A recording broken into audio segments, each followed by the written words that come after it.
Thank you. And it's an honour to be here today, as ever, at these events. Simon, thank you very much. That was really insightful. And it's actually nice to meet the ICO in person. You get this kind of vision of satanic figures in the industry, but actually, you're a nice, reasonable, logical chap.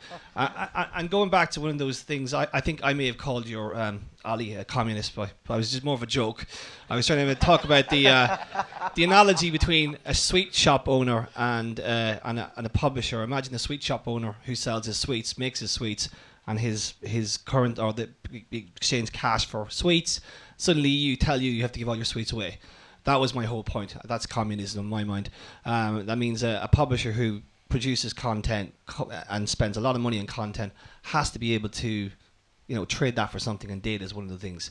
But I'm not saying stop them, but we call it the shit web. So we give them a sort of inferior version, which is 170,000 contextual ads on a page, and lots of flashing lights. So that was my whole point. And I apologise to Ali because I didn't mean to call him communist. He's a lovely guy, and he did a great job at ATS, by the way. And it's great to see the ICO engaging with the AdTech community, because it's really important that we come to a middle ground here, and this is what this panel is about, I guess, to figure out where that middle ground is. And one of the things I want to talk about first of all is legitimate interest, because a lot of companies are still using this as a use case. I had an interesting conversation with a publisher at Demexo, and he said to me that most publishers are still using legitimate interest as a sort of use case, and that he said that all of the publishers had a big red button, which is the day the ICO comes knocking on someone's door, they'll press that big red button. But let's just talk about legitimate interest, as it's not feasible, is it? At the minute, it can't be feasible in the current environment. Rob, start with you. It can't be feasible to not buy from vendors that rely on legitimate interest. I think it is feasible. I think we definitely have the power to vet vendors in the chain. If you're an advertiser, you work with various technology vendors first up. You then work with different SSPs and down the chain with different end publishers. Starting with the biggest first, it's definitely possible to ask questions. I think one of the things we really have to do is get much more dialogue. First of all, great to have dialogue with the ICO here with the industry, but also dialogue between brands, between advertisers and publishers, so that everyone, and data publishers in the middle, so we all have actually a view as to what's actually going on. As has been said, we can't blindly carry on here. So if you follow the 80-20 rule, why not ask your biggest publishers what you're doing, your biggest data providers what you're doing, and how that works? Amir, legitimate interest is out the window. Yeah, I mean, now we have Simon here. I know. It's great, isn't it? Legitimate interest is a vague area, right? So it seems like a loophole at the moment. However, I think what is clear is that the methods for buying media, when it's programmatic, and the way that data is currently traded, everyone is clear that that is not consented at the moment. So how do you, or rather that is not compliant at the moment. How do we then start to factor legitimate interest into that framework? It's a difficult one. I think that's a much more relaxed conversation though than the idea of consent and not consented. I do think that it's a misuse of the term legitimate interest if you're using it for retargeting purposes and you're fundamentally doing that without the consumer's awareness. And I feel that that's clear. I don't know if Simon can clarify whether if somebody is retargeting a consumer because they went to a website but they've not given their consent and they're using legitimate interest, is that compliant? Well, our position in the update report is pretty clear on this. Can everyone hear me? Yeah. Okay. Which is, we are skeptical about the use of legitimate interests across the board. Right. One of the big things that did change, so when I was a privacy consultant pre-GDPR, we used to advise lots of our clients to use legitimate interests all the time because it was a pragmatic and a relatively easy way of justifying your processing. GDPR puts in much higher bars for LI, for legitimate interests, and we look at the way these different behaviours in AdTech work, and when we look at how LI is being used and the tests you have to pass to actually justify using legitimate interests, and we don't see that balance working. So we're keen, and we know that is in this scenario which we're getting lots of engagement in the industry saying, well, but LI is really important. So what we've said, and this is an area that we're discussing with the IAB right now, for instance, is okay, give us the use cases. Give us the use cases where you think it's in your legitimate interest to do this processing, and you think it passes the tests that within the GDPR. Tell us, justify it to us, because what we see right now is a need to use consent for the cookies, because those are the rules, and then you always have that consent, so you let that consent follow through for the mainstream open RTB. So what are the use cases for LI? Yeah, I think that's I agree. So I think that in terms of legitimate interests, sort of transposing that onto the AdTech space with retargeting is a difficult position to. But what about the things that annoy me most about this is that someone says that analytics is sort of moved into this. I would argue that analytics, like Google Analytics, which is used by millions and millions of sites to track the people coming to the site, bounce rates, things that improve your site, is actually fundamental to the success and the user experience of the site. Yeah. So does that fall into it feels there's a few grey areas here, and that's the problem I have right now. Well, I think, once you get past the obsequious legal and tech language of data privacy, there is an issue that as an individual, we do not know how our data is being used. Right? So companies are using our data as individuals for modeling, for retargeting, for advertising, and profiting from it, and we are not aware of that, and we don't know how that is happening. And if there's I'm not going to invoke a mission statement, but why are we here? What's the initial rationale behind these data privacy controls and measures? It's that the individual needs to get, at least I believe, it's the individual needs to get better control and understanding of how their data is being used, and be in a position to make the decision around how their data is used, right? So yes, it might impact in the short term the way that we've built a whole AdTech layer, and the analytics layer I'm a bit more, tolerant with, and I think we should be careful in terms of impacting that. But from an AdTech layer, we need to rethink our AdTech infrastructure. Yeah, I mean, there's AdTech players that are just going to simply have to rebuild. It's exciting, though. Yeah, it is exciting. It's an exciting time. It's especially exciting for publishers because they've got, as long as they do it correctly and get the explicit consent, which we're a big advocate of. Just to quickly go back to the legitimate interest part that we were talking about earlier, is that the DMA actually did evoke, recital 47 with regards to legitimate interest, and that's something we could have done as an industry too, but we didn't and haven't, and the bodies that do represent us didn't. So here we are. So we evoke, yes, definitely the consent route. You can do way more with the data that's actually in front of you than people currently are. You can put it all into one platform. You can actually look at the article level that people are reading. You can profile pages. That's totally allowed. It's moving it away from sort of profiling the consumer. And you can do some really, really clever work there. We know one publisher that's using like 1,000 segments, and none of those audience segments are using any customer data whatsoever. None. It's all using page data. Yeah, but okay, fundamentals here, right? The things that split us up from GAFA, well, Facebook, Google, Amazon.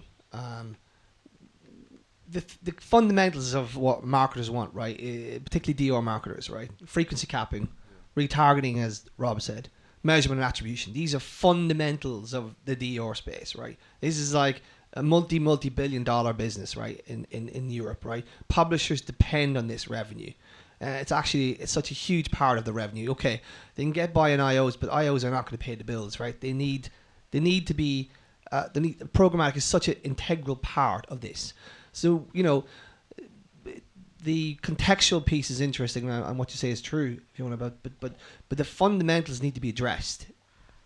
Yeah, I mean, if in terms of the fundamentals, if I contact a brand right now, and I say they've got a CRM on me. And I say, you've got my home address. What do you do with that? And they say, well, we send you a direct mail, once a quarter with some vouchers in it. I say, you've got my email address. What do you do with my email address? We sent you a monthly newsletter and new product releases to your email. They can tell me what they're doing with my email address. They can tell me what they're doing with my home address. I say, well, what do you do with my digital data? What do you do with my ID or my cookie on my... They have no idea what is happening, and they can't tell me. And to be honest with you, Google are going to be the first people to get there that will be able to tell consumers what is happening with their data. And the AdTech industry, which Google are part of, is going to need to catch up with that. And that to me is a fundamental issue that we have. No one can tell us from a brand or what is happening with our data. They can tell me what's happening with my physical data. From a virtual perspective, they can't, and they need to be able to do that. They need to be able to tell me what is happening, how am I being targeted, what segments I fit in, and that's a problem. Sorry, just to ask on that, can't some brands do that now? I think some brands that have a good consent platform linked to a good CDP or DMP, they can say what segments you're in, and that's been pushed to their own buying layer, perhaps. So maybe I was being too black and white. I think the lens is getting better, so they're getting there to a degree, but they're nowhere close enough in terms of you just need to open up your cache folder and look at all these cookie IDs on your machine. They're not stopped; they're still being dropped. So something's going on, and it's been funded by advertising, and there's no ethical or technical framework in there yet, which is demystified what's happening at the moment. And this push is good. It's pushing people to react. I don't know if, I'm hearing ID plays, unified ID plays, etc. They all seem right now to be focused still on profiting the advertiser at a cookie level. None of them are addressing this issue. And maybe they are, and I've failed in exposure. Some companies are here, I know, that I need to meet, but they're not addressing that issue around how your data is used in a virtual space. And that needs to happen, and it's going to happen. Yeah, absolutely right, and it's going to happen. I think Simon touched on a really interesting point, that when you come across a cookie wall, if you like, and do you want to accept their cookies or not? When talking to technical people that I've worked with over the years and product-related people, a lot of those guys are opting out of cookies, and they're the guys that are generally building the stuff. So if they're doing it, then we've got a problem, and that's really fundamental. So we do need to move forward, and like I said, certain parts of our ecosystem need to probably be rebuilt and shone a light on, and that's what's happening throughout this process. Absolutely. Is the TCF this is we're going to have to think about short-term fixes here, because obviously these long-term, nobody has an idea where this is going. We could end up with a Chrome ID, and then Google literally just controls it more. They control it, but they control it more. I don't know how that's possible. They can just take the last 10%. We'll be working in that sweet shop by the close of play. But is the TCF the framework for this to work properly in the short term? Because ultimately, I agree with you. I think there has to be some level of granularity in terms of tracking what's happening online. But remember this, Amir, right? How did the piece of JavaScript on a bloody page where we infer details about people become like the most toxic thing in our industry? I cannot believe this has happened. I actually cannot believe 10 years ago we didn't sit in a room with the EU and actually say, listen, we've no idea about this person. We just infer. We take data from web browsing and we infer, but half the time they're wrong. Nobody knows exactly who these people are. So I'm just getting angry here because I can't believe we're actually talking about this in 2019, but here we are. But my point is, I forget what my point was. That was a rant. The good old days. Yeah, right? They're not the good old days, right? We're here now, right? And I agree with Simon. I think there's no going back. The law is the law is the law, right? We have to figure a way around this. But I'm just wondering if the TCF is the way to do that in the short term. Well, I don't know. Am I gamer turned poach keeper? I don't know what phrase it goes wrong. But the point is that we all know, right, that, and in the AdTech colleagues of mine here, that we dump cookies into turbines and DMPs, and I'm not going to label the companies that use these, and the Zaxxuses, and maybe I am going to label them, where you've got one advertiser who's in the same industry as another advertiser, and because I've run a campaign of acquisition and I've converted profiles on that advertiser, I have no legal ramifications, no limitations, no responsibility, or there's no accountability in me just taking one advertiser's cookie dump and putting it onto my campaign for their biggest competitor. and modelling off it, and that is what is bloody happening, right? So we know that. I don't know if that's the good old days or that's the good current days, but the reality is that people are using data, and we've never been regulated in how we use data. So it's almost we've innovated within a framework without regulation. So what are the risks to what we're talking about and getting that digital right? The risks are acquisition for brands in the short term might decline. They will lose potential customers. They will lose prospects. But the mid to long term effects are better, because if you can model with consent and you can build data sophistication with consent and with consumer awareness, that has got to be the ethical pathway for us as a society, as a progressive industry, right? So we will lose innovation right now, and we will lose acquisition from money, numbers, from revenue. Brands will lose revenue from these changes.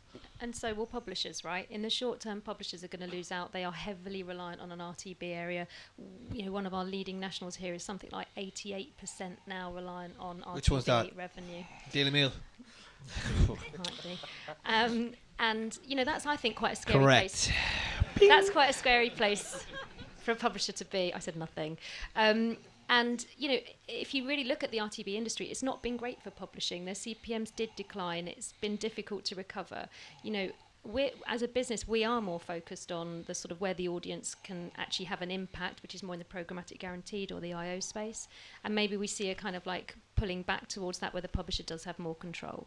And I don't necessarily think that's a bad thing, and I know that that's a contentious thing to say, and I'm not sitting here in an AdTech situation, but you know, let's think of it. We've just run with this, as Amir has pointed out, and there's been no legislation, and we've just allowed for us to get ourselves into this position, and it's time for change. It's time for innovation, and there's going to be some people that need to rebuild, as I said before, and there's some people that will lose out as a result of this. Rob, sorry.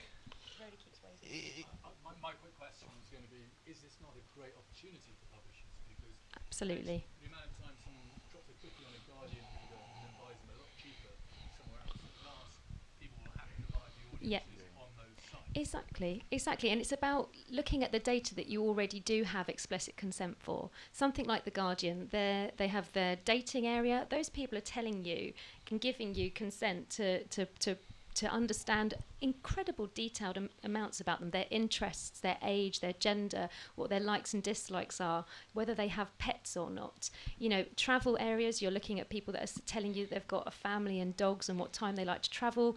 CV and job data is really interesting. You look at a CV, there is like 300 different data points on that CV. An article has about 400 data points if you look at every word and what can be done with that. So it's actually looking at the data that you do have and what you do already actually have explicit consent for, firm it up, get more, and move forward in that vein. Rob. Yeah, if I may, I think we're focusing too much on. First of all, we need to gain consent for everything that we're doing with personal developable data, but we don't need that to run advertising. And I think this obsession with one-to-one advertising is where actually most of this industry falls down. You think about it, because of a combination of GDPR leading to Apple's ITP, you've got great publishers with great users on brand new iPhone XS on Chrome, on Safari, and most of us aren't targeting them because we haven't got a cookie. And yet, I'm sorry, but if you're at a great site on an iPhone XS on Safari, you are probably going to be a great audience for many, many advertisers. And we've got so far obsessed with our... How do you measure it, though? So, look, how do you measure this? You can target them, actually. Well, you can target so there are ways of measuring it, right? So how? Look, we also need to go through use cases and see what's allowed, because one way of doing it would be using location along with probabilistic modelling to improve it. Now, we need to be careful on location. Yeah, exactly. How hyper-local are we going? My point is, Rob, look, that's a valid argument, right? I'm an advertiser.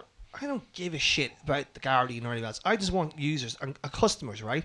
Yeah. And the ultimate, if I have £1 million, I'm sorry to say this now, I will spend on Facebook and Google because I know what my return is, right? A first-party environment where I can measure and target and granular target, right? And optimize. I am so sorry to say this to publishers, but that is the reality you're sitting in right now. Is we're talking about the meltdown of a multi-billion-dollar business, right? And if you're praying that contextual advertising is going to save your business, you are out of your mind right now, because advertisers don't give a crap. They care about outcomes, outcomes. And that's what you're pushing, and all the agencies pushing, outcomes, right? And look at programmatic TVs coming down the line, right? That's logged in, first party environment. We're talking about, we need to figure out a way. Look, contextual does not fly here. Sorry. So, disagree. First of all, I think if you think that Google and Facebook are immune to this challenge, and I mean, what Simon would say to that, but that's wrong. Plenty of people haven't opted into what Google and Facebook are doing. So there's a huge number of users out there who haven't opted in, who are still great people to advertise to in a different way. So people have to broaden their horizons. Now, I also think that publishers have to probably have a look at alternative to RTB. There has been doubt raised as to how reliable cookie-based RTB is going to be, or any ID-based RTB. So what we have to do is look for an alternative. I would love to see a publisher audience network that's available that looks at things that Rezonence talk about: great viewability, great environments, dwell time, and use those environments to really maybe push a different agenda. Maybe it's more about the branding dollars, because there are different types of outcomes. Not everything has to be down to a sale that happened off a click 10 minutes ago. Well, I think if you follow the advertising economy, as over the last few years, it's moved from print and radio, etc. If we hold TV for a second, which is growing year on year, but is stagnating in terms of its actual growth calendar year targets, money is moved into Google and Facebook as two major DR mechanisms, direct response mechanisms, that drive acquisition for businesses, and they can't get enough of it, because if you just crank that, you're going to get conversions. And there's a whole Shopify dropshipping industry of small, medium enterprises that use these platforms as well, that have become millionaires overnight. Now, in terms of context, there is context that matters, but at the moment, it's not at scale. And I agree a bit with Kieran, how we're going to scale contexts at sales in a digital environment as for the publishers.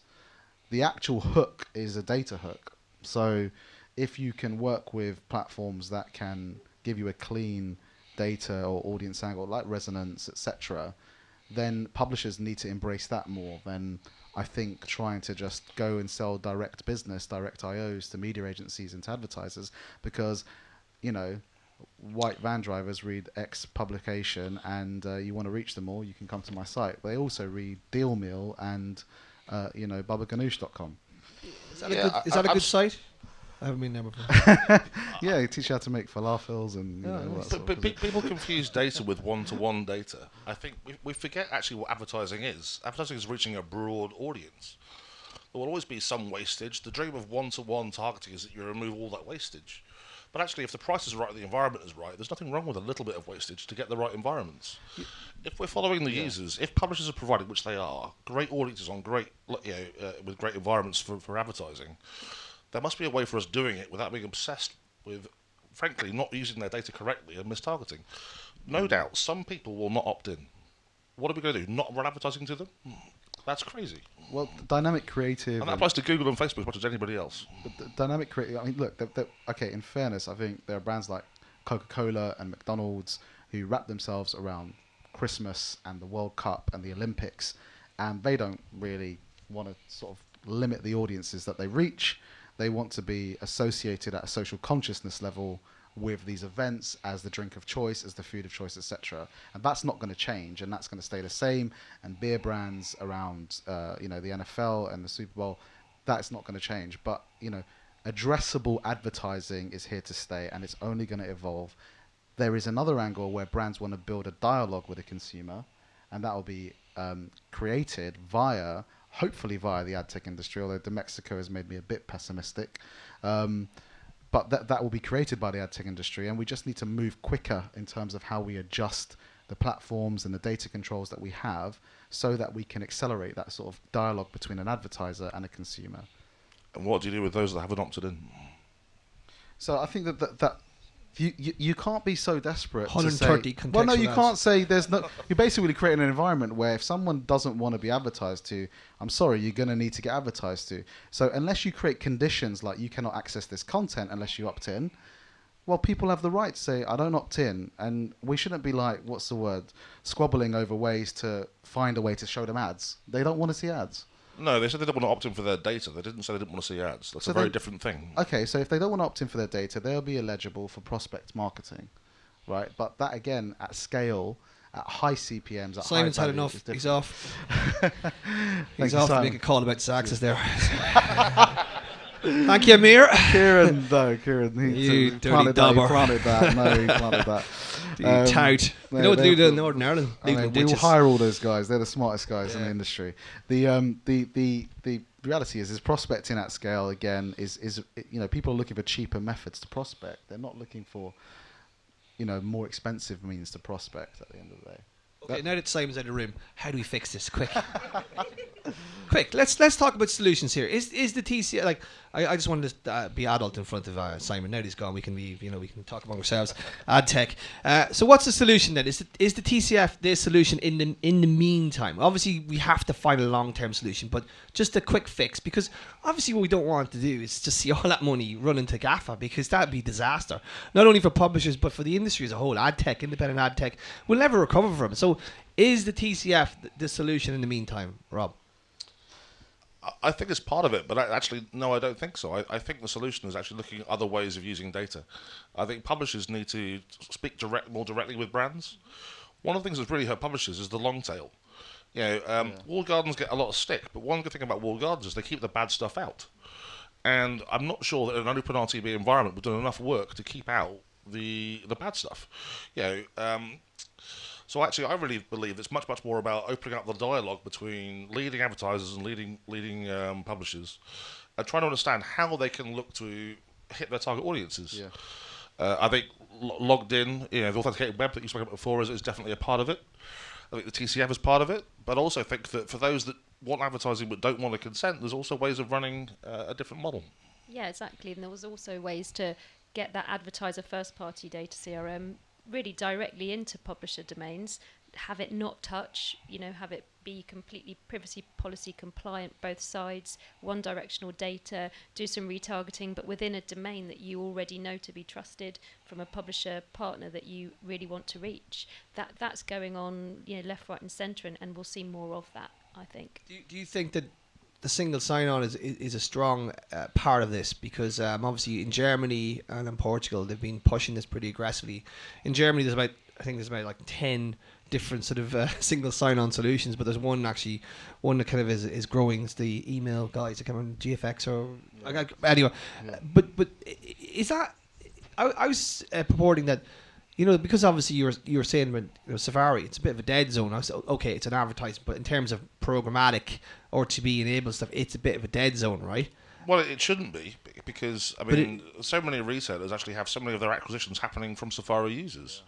There are ways of targeting those people and measuring it. You just have to be a bit more creative. But let's talk about reality. eCPMs are down for most publishers on Safari. Right? That's actually reality. Because the eCPMs are down, there's an opportunity for advertisers. So that means that smart advertisers can get gold. Right. Well, that's great. But in the meantime, eCPMs are down. So should publishers be forcing logins on Safari? If that traffic is to your point, okay, there's an opportunity for. But should they be forcing logins on Safari? There are platforms that can help them target Safari users and Mozilla users, and they are readily available and do work. And then you can increase your CPMs in that market. Mm-hmm. I think one of the biggest areas where publishers can combine and be stronger together is to have more alliances. We've got the Ozone project, there's the Ad Alliance in Germany, and these guys, once you're all on the same sort of privacy policy, etc., then you are stronger together, and that's when you can really make an impact. The publishers are, if they're not relying on aggregated RTB revenue to pay their staff. They're relying on annual trading agreements at the moment with media agencies.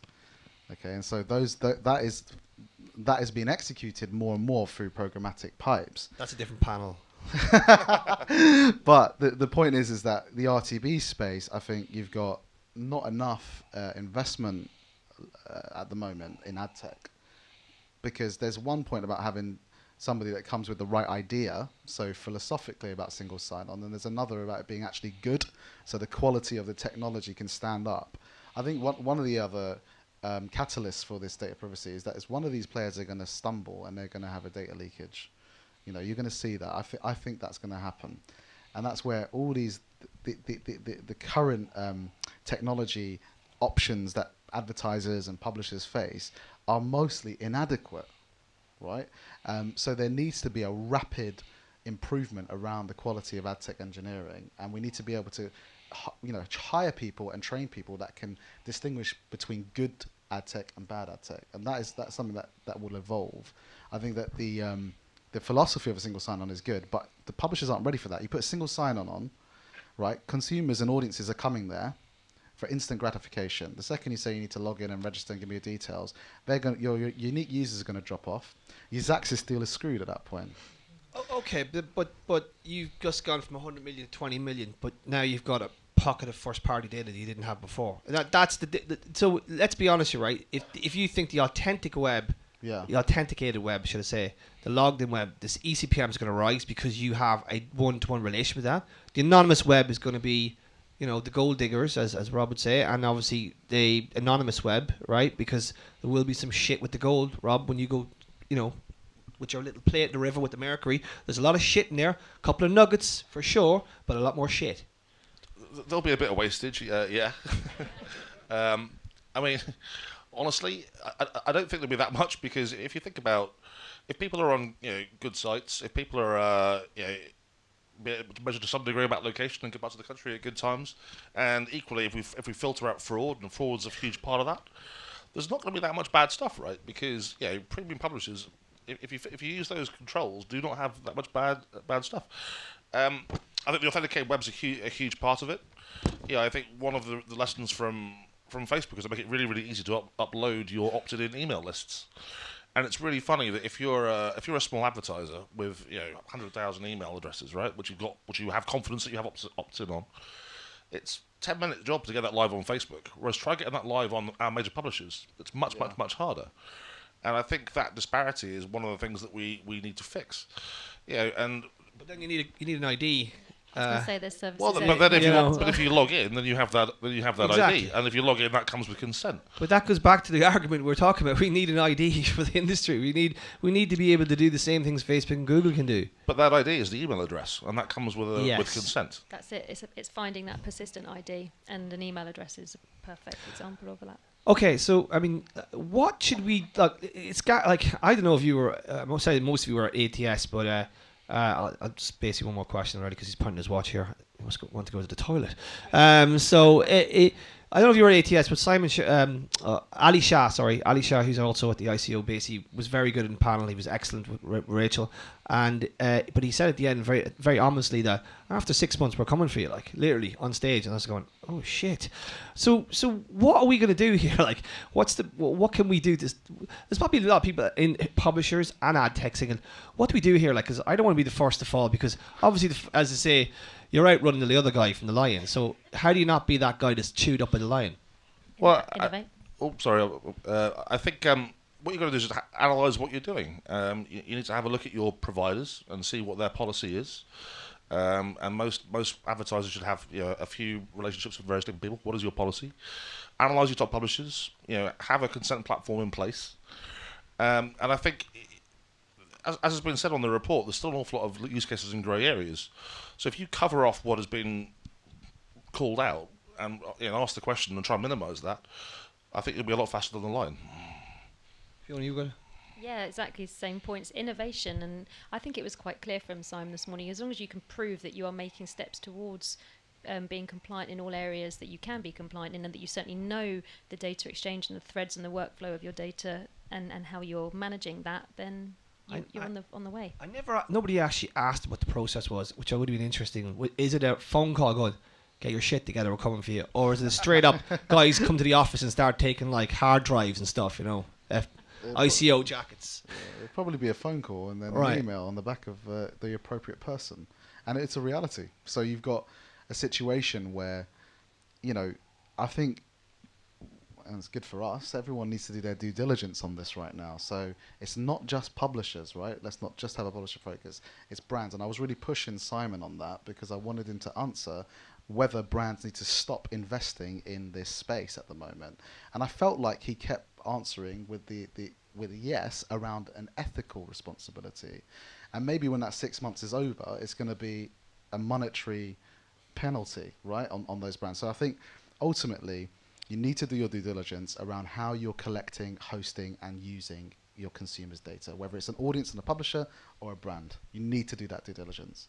And you need to also not believe everything everyone's saying to you from the ad tech industry, because as you can see, no one really's got the answers. Nobody anyway. has any answers. Right, so if you're about to invest £1 million into a tech platform because it's going to protect all of your data and blah, blah, blah, blah, blah, you know, you need to be very careful about that right now.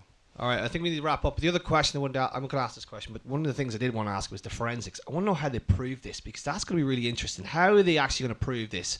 I mean, none of us know what's going on in the black box half the time anyway, so it's going to be very interesting. Someone how they in prove here that's I doubt it. Not even Brian O'Kelly or Boris knows what's going on. Thank you very much. A round of applause for the panel, please. Thank you.